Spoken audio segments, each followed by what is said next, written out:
त्रिलोचन जी ने बाहर लिख दिया कि भाई संत सेवा के लिए सेवक की आवश्यकता है, यदि कोई सेवा भावी सेवा करना चाहता है तो भीतर आके संपर्क करे। अब ये बोर्ड पढ़ लिया हमारे श्री पंडरीनाथ भगवान ने, और श्री विट्ठल भगवान एक छोटे से बालक का रूप धारण करके त्रिलोचन जी के यहाँ पहुंच गए। त्रिलोचन जी के यहाँ पहुंचे, त्रिलोचन जी बैठे थे। बोले साहब जी, आपने बाहर लिख रखा है संत सेवा के लिए यदि कोई इच्छुक हो तो भीतर आके संपर्क करे, मुझे सेवा करनी है।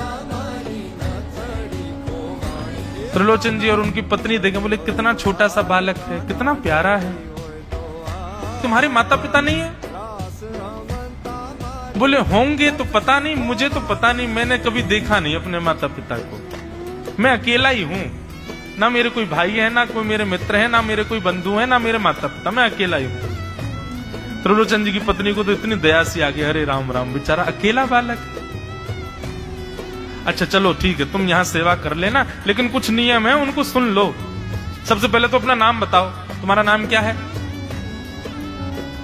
विट्ठल भगवान ही थे वो, तो छोटे से बालक के रूप में गए थे।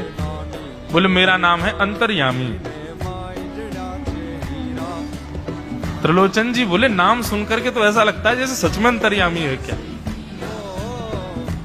अच्छा बेटा अंतर्यामी, सेवा करोगे?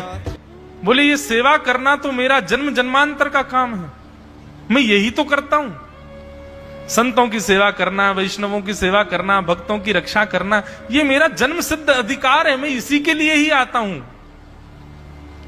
त्रिलोचन जी और उनकी पत्नी एक दूसरे का मुख देख करके बोले, नेक सा बालक है लेकिन बोलता कैसे? ठाकुर जी तो सत्य ही बोल रहे थे। बोले अच्छा, सुबह एक सब्जी बनानी पड़ेगी, दाल बनानी पड़ेगी, और हमारे यहां लगभग 100-150 संत आते हैं, उनके हिसाब की रोटी बनानी पड़ेगी, और सब बेटा तुमको करना पड़ेगा, हम थोड़ा बहुत सहायता कर देंगे, हमसे ज्यादा बनता नहीं है, तुमको ही सब सिद्ध करना पड़ेगा।